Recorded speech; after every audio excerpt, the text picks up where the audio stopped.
আচ্ছা, তাহলে বোঝা গেল সুদ কত বড় পাপ। তাও এই হাদিসটা বলেছেন এক থেকে কঠিন হাদিস রয়েছে। যদি বলেন আবার কঠিন কি, আল্লাহ রাব্বুল আলামিন সাল্লাল্লাহু বললেন আর রিবা সাবউনা হুবান, সুদের 70টা স্তর আছে। এটা বড় বেলুন আছে, এটা ছোট আছে, তার থেকে একটা ছোট আছে, তার থেকে ছোট আছে, আবার ছোট্ট বেলুন আছে, এটা বড় পাথর আছে, ছোট পাথর আছে, ছোট পাথর আছে, এরকম করে স্তর আছে। আল্লাহ রাব্বুল আলামিনের নবী বললেন সুদের 70টি স্তর রয়েছে, বড় ছোট ছোট ছোট। তার ভিতরে ফাআইসারুহা, একবার যেটা নিম্নাংশ দেখা যায় না, একবার ছোট সুদ যার নিচে দেখা যায় না। আল্লাহ রাব্বুল আলামিনের নবী বললেন আইয়ান কিহার রাজুল উম্মা, কেউ যদি খায় গো তাহলে এমন একটা অন্যায় করলো যে মার পেটের ভিতরে ছিল, মার পেটে 10 মাস 10 দিন ছিল, তারপরে জন্মগ্রহণ করেছে, তারপরে মায়ের বুকে দুগ্ধ পান করেছে, তারপরে বড় মা বারবার করে গোসল কাচল করিয়ে বড় বানিয়েছে। এবার ছেলেটা সাবালক হয়ে ওই মাকেই যেন বিয়া করেছে, যে মার পেটে ছিল ওই মাকেই যেন বিয়ে করেছে। সুদের 70-এর যেটা নিম্নাংশ, 70 অংশের যেটা ছোট অংশ, সেটা হলো নিজের মাকে বিয়ে করার সমান। তারপরেও যদি মানুষ সুদের ব্যবসা করো প্রকাশ্যে, তাহলে দেশটা কারো হবে না, ঠিক থাকবে। এবার নিজেরা চিন্তা করে দেখেন গা, বলেন তো যে মুসলমানের প্রতি এত অত্যাচার কেন? নিজেরা টেনে এনেছি কেন? একটা হালাল ভাবে চললে কি হয়? সুদ ছাড়া ব্যবসা নাই, কত ব্যবসা রয়েছে, ওগুলি যদি করে খাই আমাকে কে বাধা দেবে? জমিনের ভিতরে না, মানুষ জমিনের ভিতরে টাকা পয়সা বিল্ডিং বাড়ি করার জন্য হালাল হারামির পিছনে জমিনের ভিতরে করতে চায় না। কঠিন কিয়ামতের দিন কেমন করে বাঁচবেন ভাই গো? বাঁচার কথাটাকে একটু চিন্তা করেছেন? একটু কম খান, কম চলেন, তবুও বাঁচা যাবে, তবে সুদের কাছে যাওয়ার অধিকার নাই। আমি শুধু মেসাল দিয়েছিলাম, এবার আমি বলছি আসুন যে আমরা এই জামিনের ভিতরে তাহলে চলবো কার নমুনা গ্রহণ করে? আমাদের যিনি বিশ্বের নবী, তিনি যেগুলি বলেছেন, তিনি যেগুলি করেছেন, সেই নমুনা গ্রহণ করে আমাদের জামিনে চলতে হবে। এবার বলবেন আমি যে সুদের ব্যবসা করব না, হারাম ব্যবসা করব না, করবো না, করবো না, আমি যে গরিব হয়ে যাবো, বাচ্চা যে খেতে থাকবে না, আপনি এসে দেবেন? এবার শুনেন, আমাকে সভাপতি সাহেব বলছিলেন যে মা ফাতেমার কথাটা বলে দিন, কথাটা ক্লিয়ার করে বলছি। তাহলে কত দুঃখ করেও পৃথিবীর জমিনের ভিতরে তারা চলেছেন। এবার শোনেন, আমাদের যিনি বিশ্বের নবী হযরত মুহাম্মদুর রাসূলুল্লাহ সাল্লাল্লাহু আলাইহি ওয়াসাল্লাম মক্কা থেকে হিজরত করে মদিনাতুল মুনাওয়ারাতে যাওয়ার পরে খুব কঠিন জিন্দেগি চলে গিয়েছিলেন আল্লাহ রাব্বুল আলামিনের নবী। ভাই গো, একবার আল্লাহ রাব্বুল আলামিনের নবীজি মসজিদে নববীতে আছেন। আচ্ছা আছেন, আল্লাহর নবী মসজিদে নববীতে আছেন। আচ্ছা থাকতে দেন।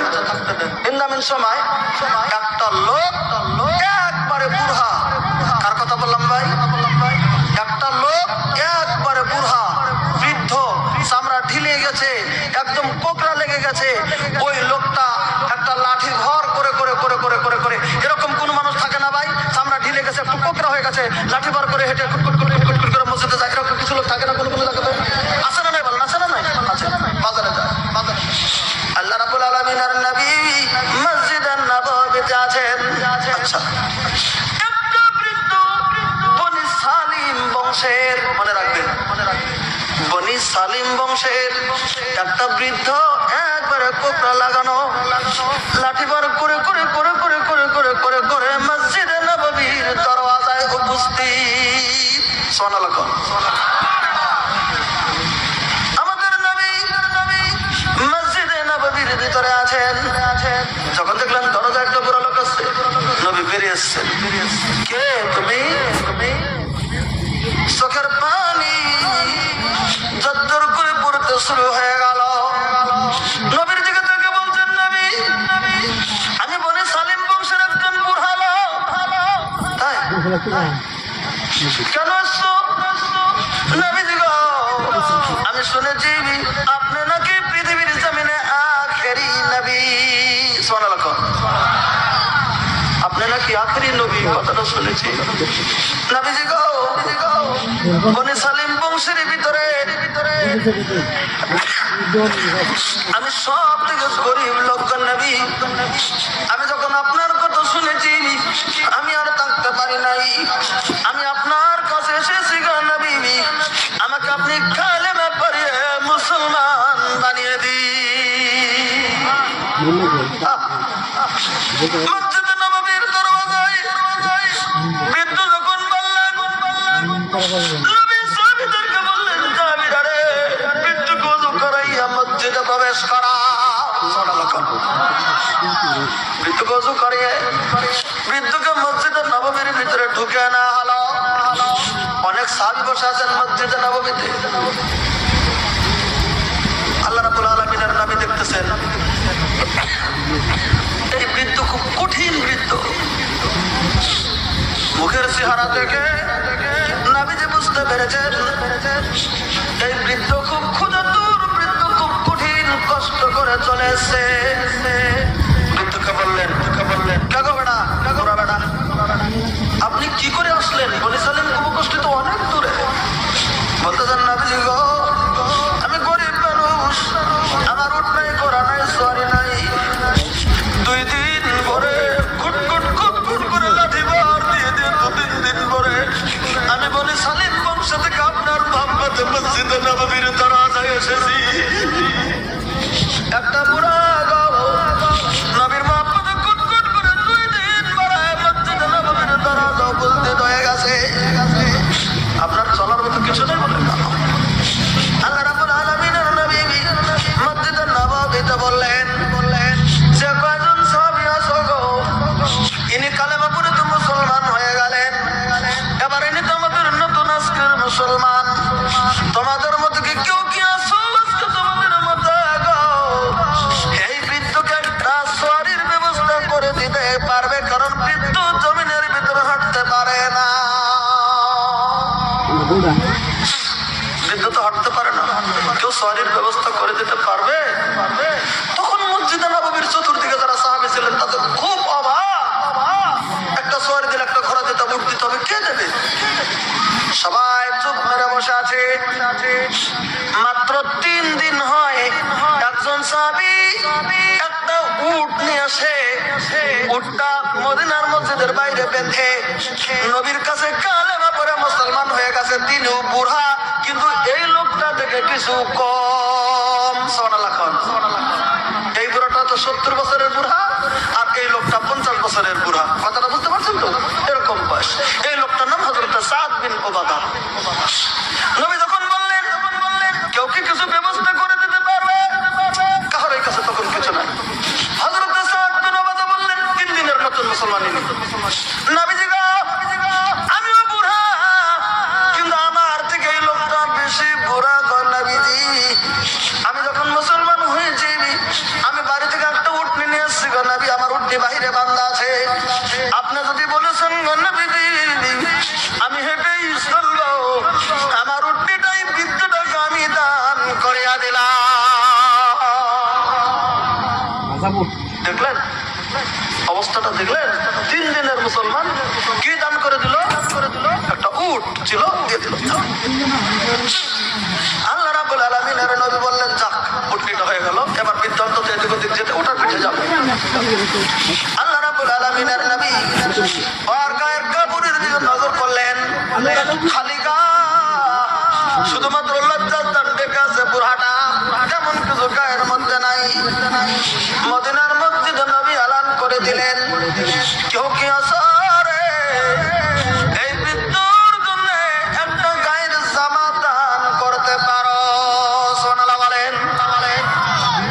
ওই মুহূর্তে মদিনার মসজিদে যারা ছিল কারোর কাছে এক্সট্রা কাপড় ছিল না যে বৃদ্ধকে দেবে।